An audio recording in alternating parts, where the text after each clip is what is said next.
Hi and welcome. If this is your first time here, my name is Tiffany and I'm the International Witch. Today we're going to be covering one of my favorite topics, and that is apotropaic magic. You've probably seen many different variations all across the world. One version is the evil eye. You've probably seen this. It's normally blue with an eye shape and a blue pupil in the center. Apotropaic comes from a Greek word that means to ward off. And that's exactly what this is intended to do. Apotropaic magic are the talismans, amulets, or symbols that a culture uses to ward off evil. The first known use of this was about 5,000 years ago on cups, because it was thought that whenever you were drinking something and your mouth was open, that gave room for evil to enter the body. In roughly 1500 BC, that's when we see the introduction of the glass beads that we see today, known as the Nazar. Here in Italy, the evil eye is known as the Malocchio, literally evil eye. And the Malocchio is not just a superstition here, it is a way of life. Here in Italy, if you've suffered enough bad luck, you're very likely to hear someone say, "Oh, it's gotta be the Malocchio." Have you stubbed your toe one too many times this week? Or ladies, have you broken a heel? You may be affected by the Malocchio. Call Dewey, Screw'em, and Howe, attorneys at law. If you have enough money, they may help you.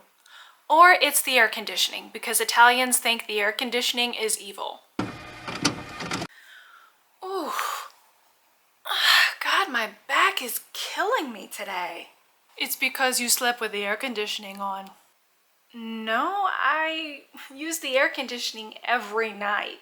I'm pretty sure I would have noticed by now. No. When you sleep, the air conditioning, you get hot and cold. Your body is constantly trying to fluctuate. Google it. You'll see I'm right. Google it. It was the air conditioner.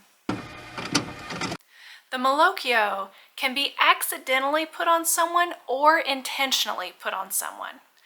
And what I mean by that is it's based off of jealousy or evil thoughts. And it can be very inconspicuous.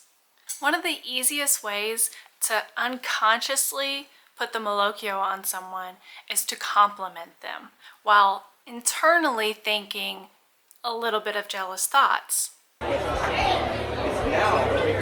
Oh, hey! How are you? I'm doing great. How about you? How have things been? Oh, I'm doing good. I love your outfit. Oh, thank you. Charles bought this for me last week when we visited Milan. Well, it's beautiful. It must be nice having a rich sugar daddy to pay for everything.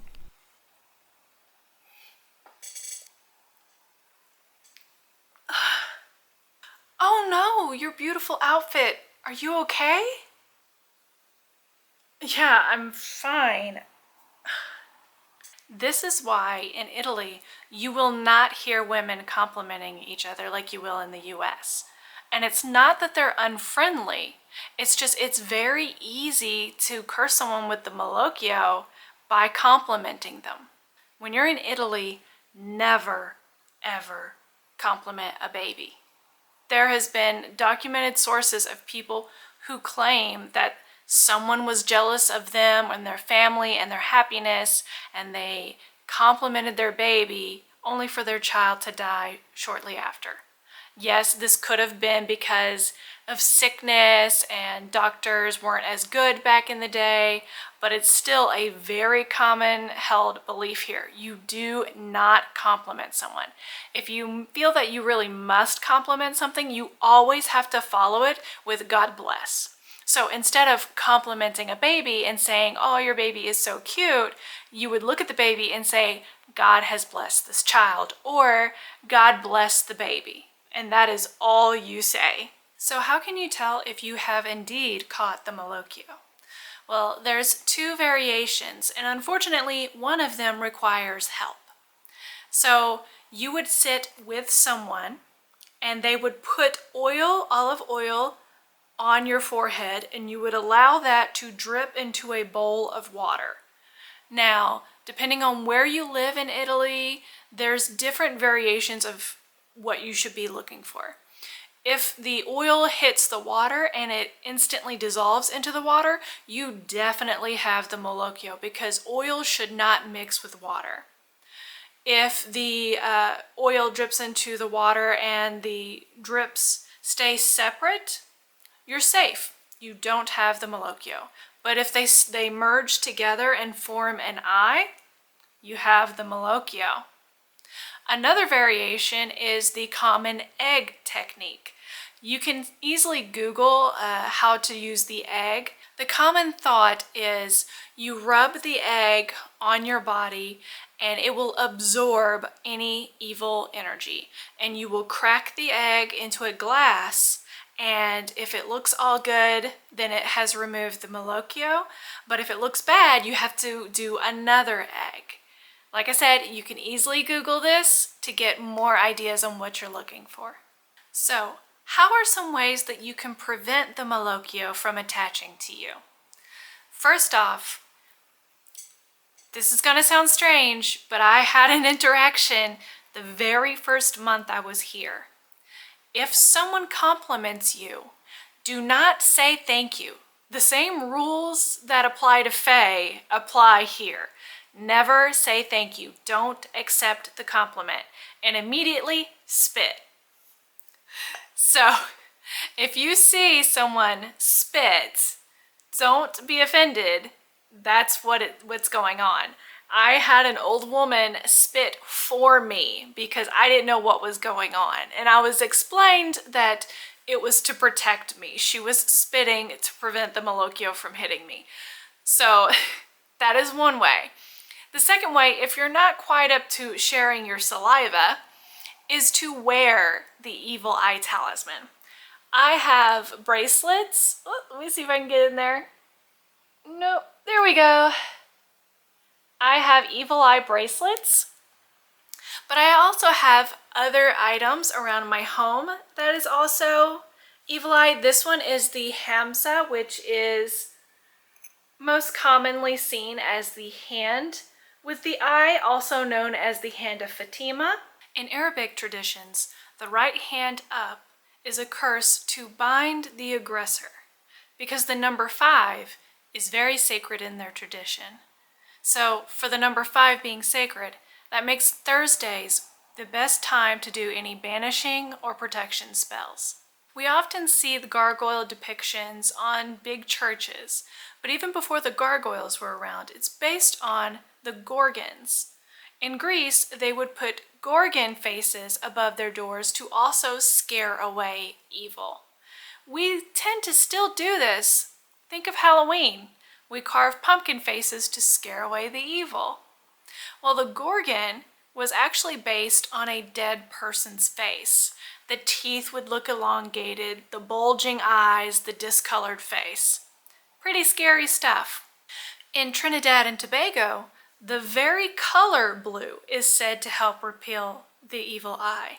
So you'll see candles and vases around homes that are blue. They'll also frequently use blue soaps to cleanse the person and the home. Perhaps sneaking a little blue in your spell work. One of the items that you will see here in Naples everywhere, like you cannot go down a street and not see them, and that is the corno. And it's literally this little horn, and you'll see them on jewelry, you'll see statues of them. And what it is this is anti-Malocchio. The little corno, you'll normally see a lot of people wearing it as bracelets, specifically bracelets made of coral. Now, the Bay of Naples is the only place in the world that has red coral. China has a red jade and some other stones that are very similar, but the Bay of Naples is the only place in the world that has red coral.